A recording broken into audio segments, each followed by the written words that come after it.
Bismillahirrahmanirrahim. Assalamualaikum warahmatullahi ta'ala wabarakatuh. Alhamdulillahirabbil alamin. Syukur kepada Allah Subhanahu wa taala, syukur kehadrat Allah Subhanahu wa taala di atas limpah kasih rahmatnya. Saudara, pada video kali ini kita akan membahaskan tajuk tentang sihir melalui gambar. Dan ini terjadi di Sabah, di negeri Sabah. Ini terjadi, betul-betul terjadi, dan bukan cerita mitos atau juga cerita yang dibuat-buat. Tidak, ini betul-betul dan pernah terjadi. Dan yang merawatnya adalah saya. Jadi alhamdulillah saya berkongsi cerita berkenaan tentang sihir melalui gambar. Bermula cerita dengan, sebelum itu jangan lupa untuk subscribe saya punya video, like, komen dan kongsi. Dan insya Allah semoga menjadi asbab pengetahuan ilmu, insya Allah. Bermula dengan kes Facebook, di mana wanita ini adalah orang Lahadatu, dan nama dan juga maklumat dirinya kita sembunyikan. Kita tidak mahu ditahu ini adalah aib. Walaupun bagaimana kita berkongsi, sekadar berkongsi dan bukan kita tujuan membuka aib. Oke, di mana bermula dengan berFacebook. Kemudian saya percepatkan ceritanya. Adalah messenger masuk Facebook, kemudian dibalas, dan suaminya pada masa itu kerja. Suami kepada wanita ini bekerja, bekerja. Dan mereka messenger, dan gambar profil lelaki itu memang gambar profil yang lelaki, cuma kalau kita bilang gambar tidak seberapa lah. Orang bilang kalau handsome, tidak handsome lah. Kalau sebut handsome, memang tidak handsome. Kemudian mereka chat di messenger. Mereka messenger balas assalamualaikum, waalaikumsalam, begini.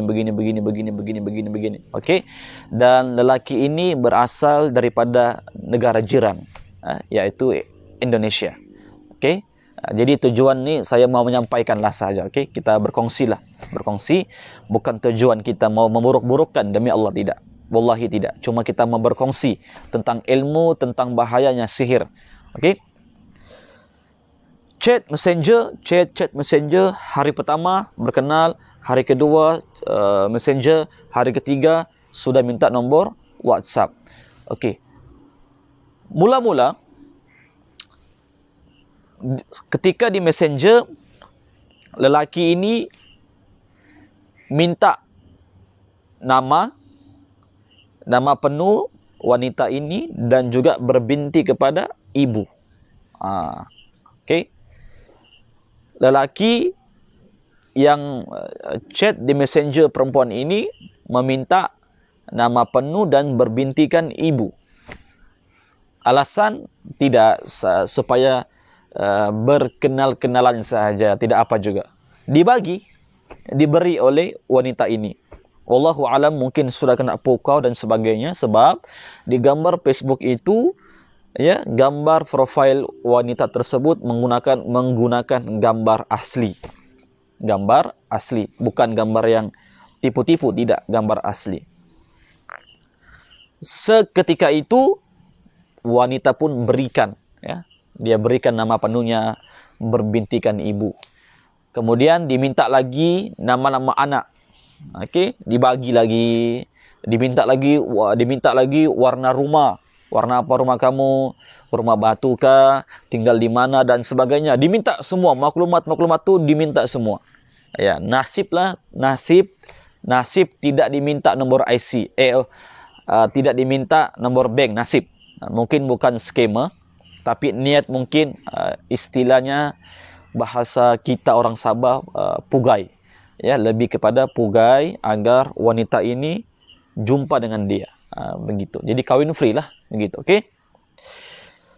Sudah berlaku seperti itu, saudara. Sudah berlaku seperti itu, dibagi, berlarutan. Sampailah mereka chat di WhatsApp. Akhirnya diminta nama penuh perempuan ini, dibagi, berbintikan ibu, diminta nama anak, nomor rumah, nomor kereta, warna rumah, tinggal di mana, kampung apa, tarikh lahir, nama suami, diminta semua. Semuanya diminta, dibagi semua, dibagi. Akhirnya ketika itu perempuan itu sudah mula tidak ada perasaan sama si suami.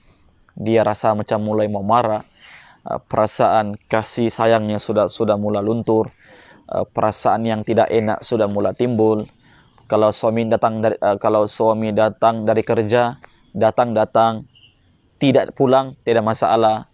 Suami tidak dikasih makan dan sebagainya lah. Maksudnya berubah. Kalau yang dulu suami datang dijaga, makan minumnya semua dijaga. Tetapi bila mana sudah kena sihir, ya, semua lupa, semua hilang. Padahal mula-mula ketika dahulu hubungan suami istri ini begitu akrab. Suami istri berkasih sayang, suami istri, anak dan sebagainya. Bila mana terkena sihir ini, akhirnya hubungan pun renggang. Alhamdulillah si suami mendapat ilham sebab istri memberitahu kepada suami yang dia mau lari, mau ke Indonesia, sebab dia teringat dengan gambar lelaki ini. Jadi ada bisikan-bisikan, tinggalkan suamimu, datanglah ke Indonesia. Seperti itu. Jadi ceritanya panjang, cuma saya cut sampai di sini, saya potong sampai di sini. Oke. Kemudian si suami pun rasa gelisah sebab melihat perubahan sang istri. Akhirnya suami mengambil keputusan untuk ambil IC kad bank si istri. Sebab takut nanti dikhawatiri nanti si istri datang ke airport beli tiket dan sebagainya, apa semua itu ini. Nanti hilang, terus terbang ke Indonesia, habis. Ini berlaku di tempat kita, yaitu daerah Lahad Datu, Sabah. Ini berlaku. Oke. Akhirnya seperti itu, saudara. Dalam pertengahan bulan, si sang suami mencari perawat-perawat Islam di dalam Facebook. Akhirnya jumpalah saya. Ya, saya bukannya apapun, saya hanya ikhtiar saja. Oke. Masa itu saya ada program di masjid. Mereka pun datang untuk silaturahim, berhajat tentang minta nasihat lah tentang sang istri sudah berubah 360 derajat, sudah berubah. Yang dulu sayang mula benci, yang dulu ambil berat sudah mula melepaskan, anak pun terbiar-biar, anak masih kecil-kecil lagi, saudara. Oke. Akhirnya kita ruqyah. Pendek cerita, kita ruqyah, saya ruqyah di masjid. Bila mana proses ruqyah, ayat Al-Fatihah, limpas ayat Al-Fatihah, Alif Lam Mim, Al-Baqarah, habis Alif Lam Mim kita baca ya Al-Baqarah ayat 102, di mana ayat itu menceritakan tentang sihir.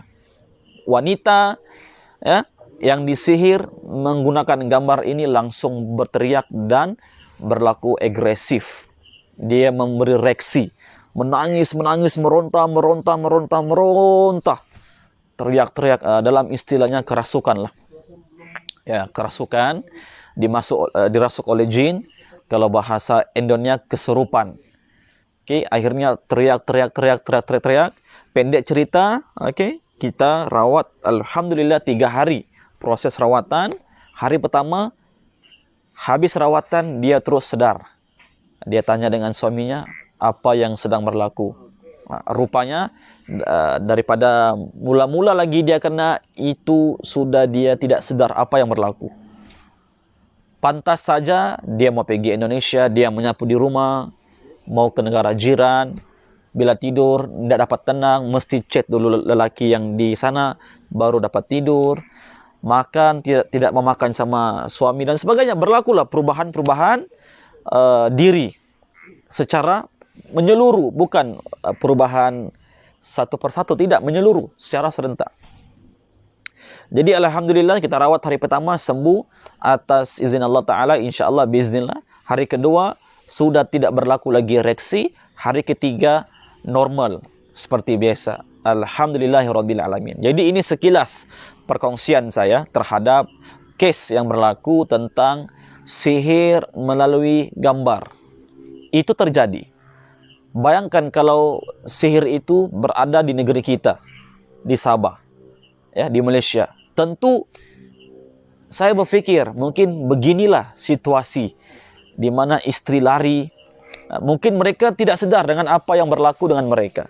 Kalau bahasa negara jiran kita dipanggil ilmu pelet. Ilmu pelet ini dipanggil ilmu pugai, sihir, okey, sihir. Okey. Si wanita tidak tahu latar belakang lelaki ini, terus terima begitu saja.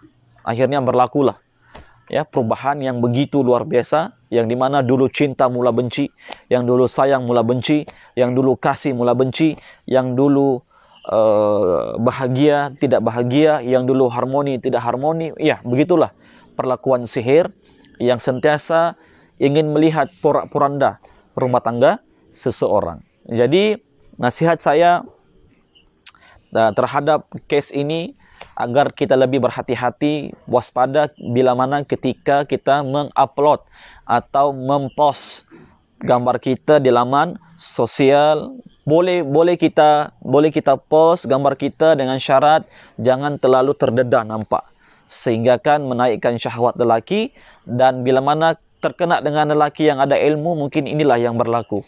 Wallahu alam.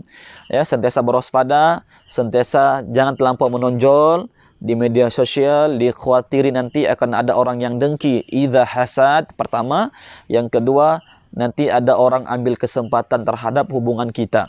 Ya, bila mana mereka lihat kita berkasih sayang, rumah tangga harmoni dan sebagainya, mereka akan mencari-cari jalan bagaimana untuk meruntuhkan ya hubungan kekeluargaan itu. Jadi sentiasa waspada. Boleh post gambar, cuma jangan terlampau terdedah. Kalau boleh gambar separuh-separuh muka dan sebagainya. Dan kedua, jangan letak nama penuh di Facebook ataupun di media sosial. Jangan letak nama penuh. Itu salah satu senjata dukun-dukun untuk mengguna-guna kita. Nama penuh dapat di Facebook, gambar pun dapat di Facebook. Tinggal mereka membuat ritual bagaimana untuk memproses agar kita sakit. Jadi sangat berbahaya. Thumma na'udzubillahi min zalik. Semoga Allah jauhkan kita daripada sihir-sihir yang durjana ini. Jadi itu yang berlaku.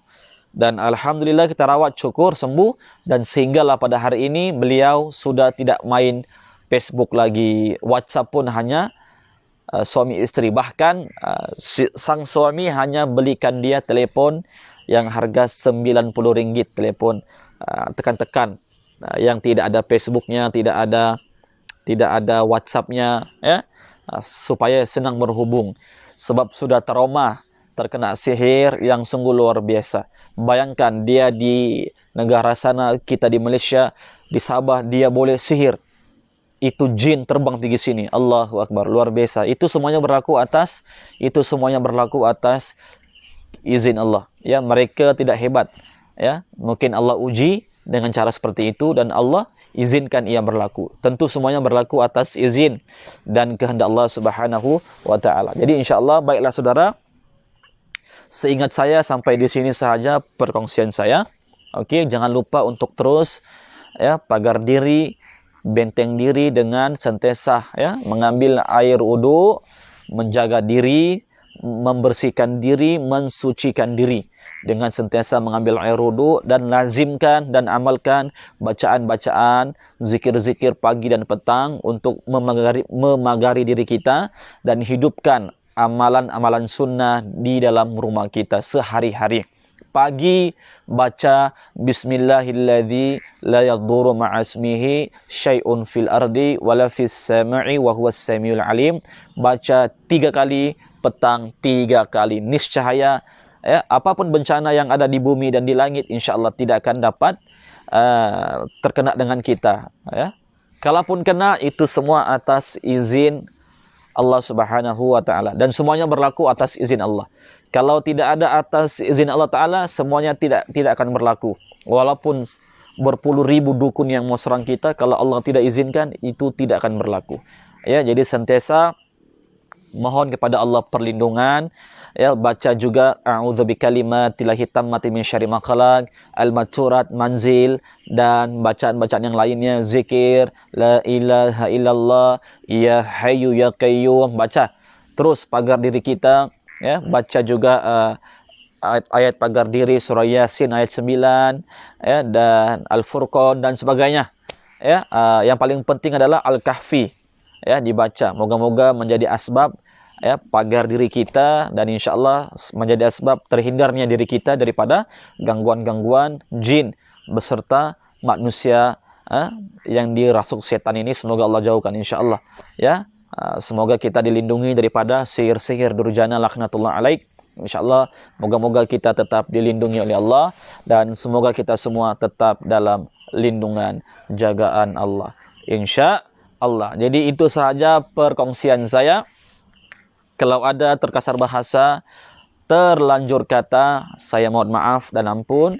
Kalau ada tersalah bacaan ayat Quran atau juga hadis Nabi dan sebagainya, mohon diperbetulkan, ya. Jadi insyaallah itu sahaja daripada saya, Rizwan Itin. Insyaallah terus tetap support saya. Terima kasih, dan moga-moga, ya, channel ini akan mengembang luas dan insyaallah menjadi asbab tersebarnya syiar Islam, insyaallah, ya. Semoga kita dilindungi insyaallah daripada COVID-19. Insyaallah saya Rizwan Itin daripada Lahadatul Sabah. Moga-moga kita dipertemukan di lain waktu insyaallah. Sampai berjumpa di video yang seterusnya insyaallah. Barakallahu fikum. Wassalamualaikum warahmatullahi taala